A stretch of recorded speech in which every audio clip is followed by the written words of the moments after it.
Bonjour à tous, je reviens sur la guerre entre l'Iran, Israël et les États-Unis parce que ça aura des répercussions bien plus importantes que ce qu'on imagine. C'est la raison pour laquelle je trouve non seulement stupide mais complètement inconscient les pseudo-experts de certaines chaînes de télévision qui se répandent aussi sur internet, sur YouTube malheureusement, que ce soit France 24, LCI, bref. Des phrases comme plus personne ne soutient l'Iran ou des trucs comme ça. C'est très très dangereux parce que c'est un mensonge éhonté. Ça fait penser quand les mêmes médias disaient que Poutine avait peut-être un cancer, qu'il était affaibli. En fait, c'est leur stratégie de nous faire croire à nous qu'un ennemi est faible, n'a plus aucun soutien, pour recueillir l'assentiment du peuple. C'est pour ça que ça sent pas très bon, hein. Alors, ici on voit que 5100 militaires français sont déployés au Proche et Moyen-Orient. S'il vous plaît, convainquez notre président de ne pas se mêler de ce qu'il ne regarde pas.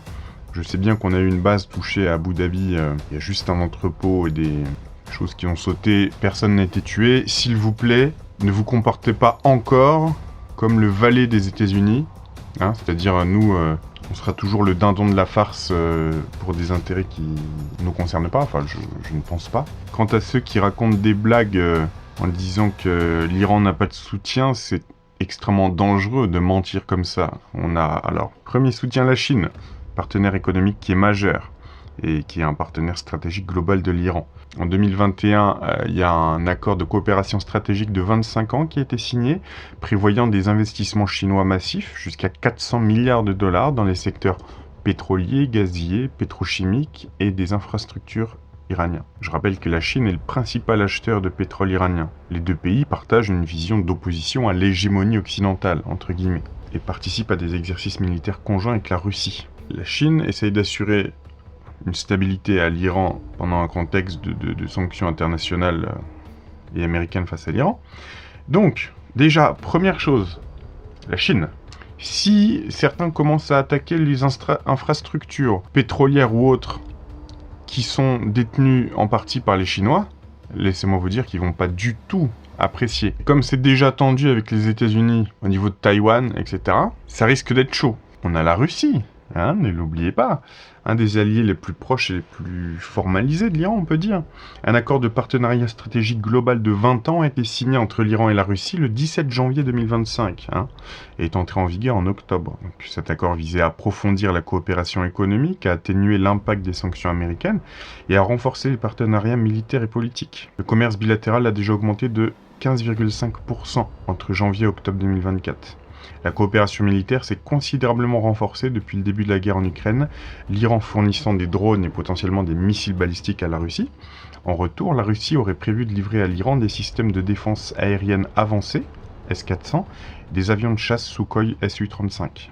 Alors, cet accord ne prévoit pas de porter assistance en cas d'attaque, etc. C'est juste des accords commerciaux et militaires, mais quand même. On a l'Irak, l'Iran a depuis longtemps exercé une influence significative en Irak. Par exemple, on a les forces de mobilisation populaire, FMP, qui répondent directement à Téhéran. Ces groupes pro-iraniens ont promis un soutien militaire total à l'Iran en cas d'attaque américaine. L'Iran et l'Irak, ces 2 dernières années, ont signé 14 protocoles d'accord dans divers secteurs. La Turquie, c'est un peu plus partagé. Alors, les liens économiques sont solides. La Turquie est un important partenaire commercial de l'Iran. L'Iran fournit une partie du gaz naturel de la Turquie. Ils ont un intérêt commun aussi contre les Kurdes, malheureusement. Bon, mais c'est quelque chose qui les cimente. Et grosso modo, la Turquie aime bien que l'Iran soit stable, mais ils se méfient quand l'Iran devient trop puissant, parce que ça les menace aussi directement. Ensuite, en partenaire sérieux, on a la Syrie, allié stratégique de longue date de l'Iran. L'Iran avait fourni un soutien militaire, diplomatique, économique, idéologique au régime de Bachar al-Assad pour le maintenir au pouvoir. Et l'Iran considère la Syrie comme un maillon essentiel de son axe de résistance. Bon, alors, en Syrie, on a un nouveau président qui a été choisi par les Occidentaux, donc méfiance, bien sûr. On a plus loin le Venezuela. Un accord stratégique de 20 ans avait été signé, couvrant la coopération économique, militaire et diplomatique avec l'Iran, y compris en termes de technologie militaire. La Corée du Nord entretient un partenariat étroit avec l'Iran, principalement dans le domaine de la technologie militaire, en particulier les missiles balistiques. La Corée du Nord a fourni des armes à l'Iran et coopère avec les milices alignées sur l'Iran. On a aussi les acteurs non étatiques, de l'axe de la résistance, hein, entre guillemets, qui soutiennent l'Iran. On a le Hezbollah au Liban, le mouvement Houthi au Yémen, qui est soutenu par l'Iran, ce qui peut leur permettre de lancer des missiles et d'attaquer des navires commerciaux. On a le Hamas et le djihad islamique palestinien, de la bande de Gaza. On a, comme je vous l'ai dit tout à l'heure, diverses milices chiites en Irak, y compris donc le FMP. En ce qui concerne les forces iraniennes à l'état actuel, pour l'instant, leur armée a un effectif total d'environ 755 000 militaires actifs. Donc il y a l'Artèche, l'armée régulière, et qui a environ 413 000 hommes actuellement, et les gardiens de la Révolution, Pasdaran, qui ont environ 300 000 hommes. Ils ont aussi 350 000 réservistes dans l'armée régulière. Et les milices Basij, c'est une force paramilitaire et de réserve importante, qui compterait entre 600 000 et 900 000 personnes. En termes d'effectifs, ça ressemble un peu à des pays comme la Corée du Nord, c'est-à-dire qu'il ne faut pas se fier seulement au nombre d'habitants, ou etc. C'est-à-dire ils ont des forces militaires de réserve extrêmement importantes. Alors en termes d'armement, l'armée israélienne avait affirmé avoir détruit environ la moitié des stocks de missiles iraniens lors de l'opération Rising Lion en juin 2025, mais la presse israélienne elle-même a rapporté en décembre 2025, récemment, que l'Iran avait reconstitué son stock avec environ 2000 missiles lourds et augmenté son rythme de production, passant de plusieurs dizaines à plusieurs centaines de missiles sol-sol par mois. L'Iran possède une variété de missiles balistiques et de croisières avec des portées allant de 300 à 3000 km. Ils ont un budget militaire d'environ 16 milliards de dollars. Alors concernant les missiles balistiques, d'une part, combien de temps tiendra le bouclier antimissile israélien? Il y aura peut-être des moments où il sera saturé, et donc forcément qu'il laissera passer des missiles. Deuxièmement, il y a la question du coût.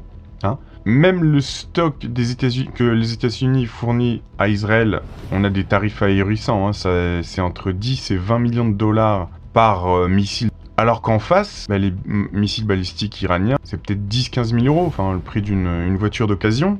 Donc il y a une asymétrie, et sur laquelle a beaucoup travaillé l'Iran, qui se prépare depuis des années, voire des décennies. Cette asymétrie des coûts, c'est-à-dire que l'Iran peut fabriquer et envoyer beaucoup de missiles qui coûtent finalement peu cher, et en face, ils doivent dépenser des dizaines, voire peut-être à terme des centaines de millions de dollars pour intercepter ces missiles. Et tant que le bouclier tiendra. Donc, il paraît même que les États-Unis, qui ont fourni déjà des missiles pour diverses autres opérations ces derniers temps, et à divers endroits, comme ils sont sur plusieurs fronts, leur stock diminue assez dangereusement, même aux Américains. Et voilà, combien de temps Israël pourra tenir? L'Iran, ils sont habitués à tenir malgré les sanctions économiques depuis 40-50 ans. Sur le long terme, je pense qu'ils peuvent vraiment tenir. Et n'oubliez pas qu'ils vont continuer à vendre du gaz et du pétrole à la Russie, à la Chine entre autres. Donc évidemment, ça fait de l'argent qui rentre. Il y a aussi la fortune personnelle de Khomeini qui en plusieurs centaines de millions, il me semble, qui pourrait aider à financer leur défense. Donc tout ça, ça sent pas bon. Peu importe ce que disent les experts en carton des plateaux TV, attaquer un pays comme l'Iran, 87 millions d'habitants, je rappelle, c'est-à-dire c'est comme si vous attaquiez l'Allemagne, c'est jamais anodin.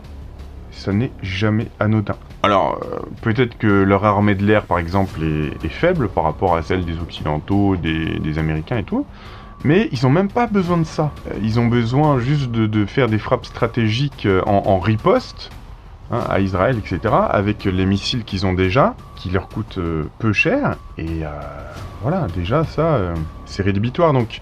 Je pense pas du tout que ça sera une guerre éclair réglée rapidement par Israël et les Américains. Ça va être encore un truc dans lequel ils vont s'embourber. Je suis pas sûr du tout que ça va être du genre...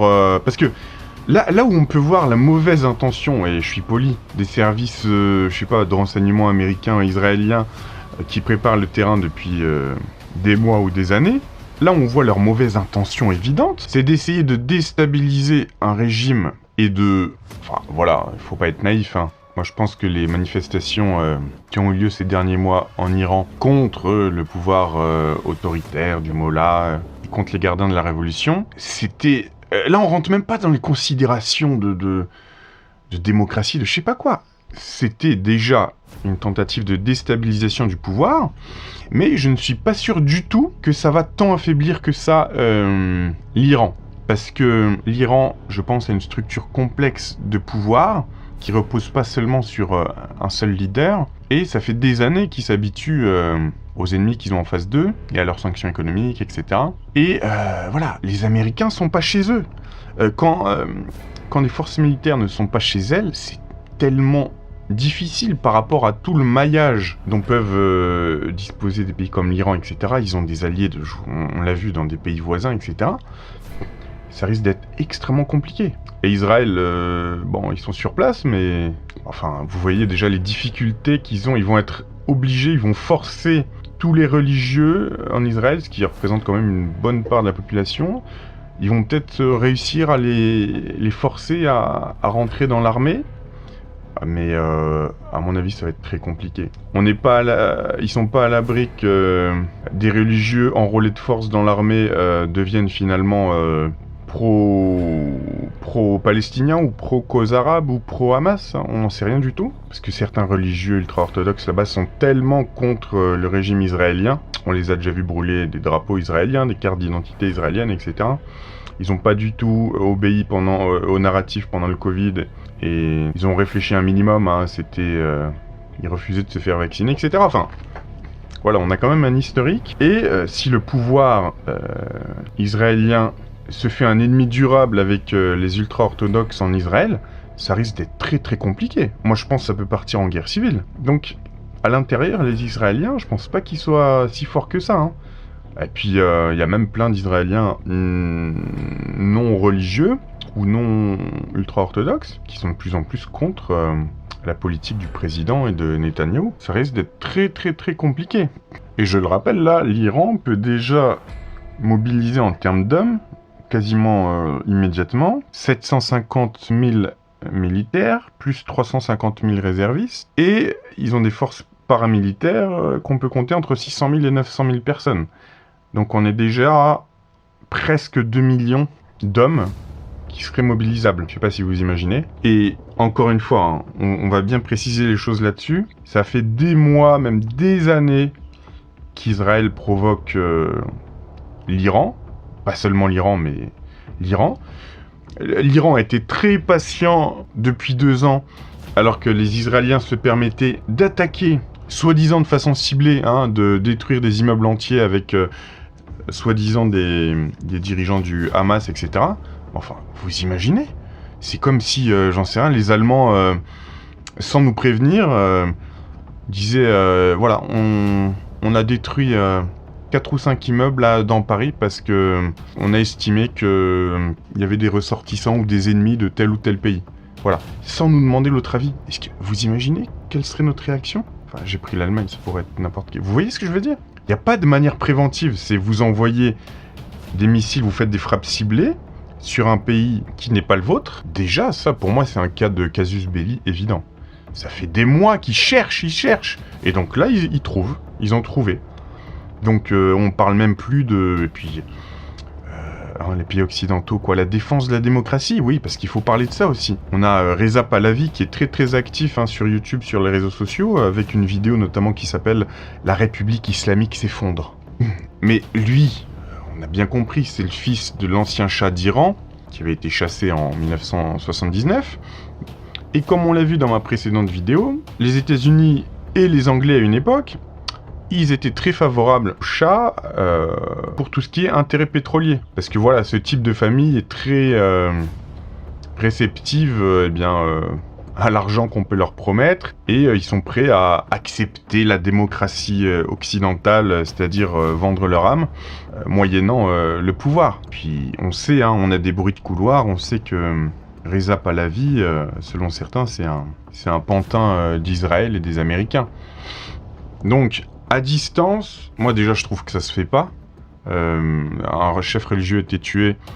Faut déjà, je sais pas moi, déjà être humble ou dire on est désolé de ce qui s'est passé. Après, je pense... Non, même pas. Là, Reza Pahlavi prépare le terrain avec les Occidentaux, donc à l'extérieur du pays, loin de chez lui, pour dire la liberté arrive enfin, la démocratie, tout ça. Donc, je trouve ça très grave, ça, Le fait de parler de démocratie, de liberté, mais alors qu'il est en exil, il est même pas chez lui. Et on sent trop l'influence étrangère occidentale qui pèse sur lui, et il reviendrait, mais à quelles conditions? Ça serait un pays qui serait, s'il revenait au pouvoir avec le soutien des États-Unis, etc., l'Iran, ça serait plus qu'un dominion, un pays satellite sous influence américaine. Je comprends tout à fait qu'on n'ait pas du tout envie de laisser son pays être envahi culturellement ou bien d'installer des bases militaires étrangères sur son sol. Enfin, c'est clair. Donc on voit bien, et c'est pour ça qu'il faut pas vous laisser imposer un narratif. Quand je vois certains abonnés qui sont intelligents par ailleurs et qui peuvent dire des choses comme bah oui mais bon on s'est quand même débarrassé d'un régime totalitaire.